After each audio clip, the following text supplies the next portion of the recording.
নমস্কার বন্ধুরা। বার্ধক্য কি অভিশাপ? মানুষ শব্দটা আমাকে ভীষণভাবে ভাবায়। যেমন ধরুন, একটা শিশু জন্মের পর মানুষে পরিণত হয়, কেউ শারীরিক দিক থেকে, আবার কেউ মনুষ্যত্বপূর্ণ প্রকৃত একটা মানুষ। নশ্বর পৃথিবীর সংক্ষিপ্ত সফরে 3টে স্তর অতিক্রম করে স্মৃতির মণিকোঠায় স্থান পায় তারা: শিশুকাল, যৌবনকাল এবং বার্ধক্য। এর মধ্যে শিশুকাল এবং বার্ধক্য অন্যের ওপর নির্ভরশীল থাকা। পার্থক্য শুধু এক সময়ের পুঁজি হচ্ছে আদর, সোহাগ, আর অন্য সময়ে বিরক্তি। বাচ্চা থাকতে যেমন যখন আমরা ছোট থাকি তখন আমাদের প্রত্যেকে ভালোবাসে, আদর করে, কিন্তু আমরা যখন বয়স হয়ে অন্যের উপর নির্ভর করি তখন কিন্তু অন্যের বিরক্তিকর একটা জিনিসে পরিণত হয়ে যায়। আর বিরক্তকর হবে না কেন?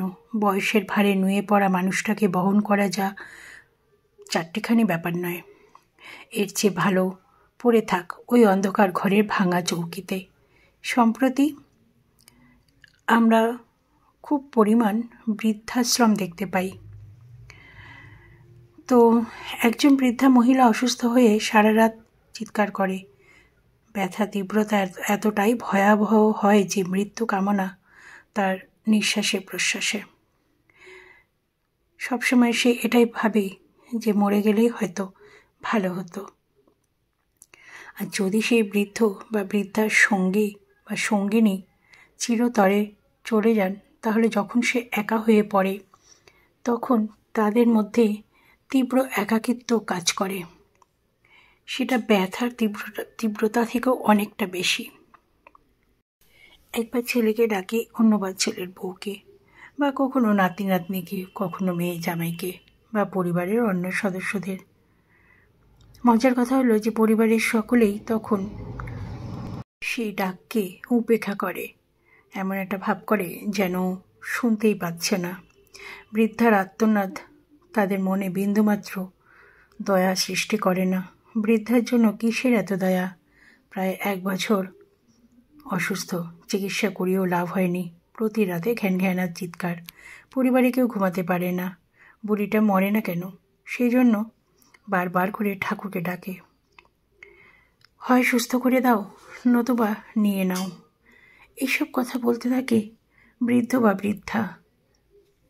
যে মানুষটা পুরো পরিবারকে আগলে রেখেছিল, পরিবারের কেউ অসুস্থ থাকলে না ঘুমিয়ে রাত্রি কাটাতো, সেই বাচ্চার পাশে থেকে সকলকে খাইয়ে হাঁড়ির গায়ে লেগে থাকা ভাত চেঁচেমুচে খেত।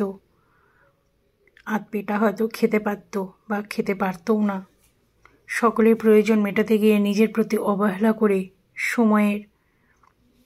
সময়টা যে কখন পার করে দিয়ে সে বৃদ্ধা হয়ে গেল সে নিজেই জানে না। সেই বার্ধক্যই আজ তার জন্য অভিশাপ হয়ে দাঁড়িয়েছে। কিন্তু আমি বলবো না, তারা বৃদ্ধ নন, তারা আমাদের কাছে বটগাছ। প্রচণ্ড ঝড়ের ভেতরেও সকলকে আগলে রাখতে সক্ষম। শরীরের চামড়া জড়সড় হয়ে যাওয়া মানুষটার দিকে একবার তাকিয়ে দেখুন। তার যে বলিরেখাগুলো, সেগুলো মুচকি হেসে জানান দেয় বৃদ্ধ বৃদ্ধাগণ হাজারো ঐতিহাসিক অধ্যায়ের তরতাজা কালী শ্রদ্ধা এবং যত্ন তাদের অর্জিত দাবি। তারা এটা ডিজার্ভ করে, তাদেরকে যত্ন নিতে হবে।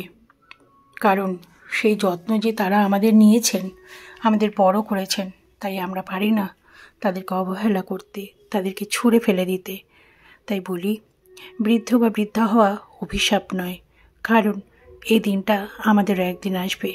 তাই এইসব মানুষদের অবহেলা করা একদম উচিত নয়। তাদেরকে ছোট বাচ্চার মতনই দেখা দরকার।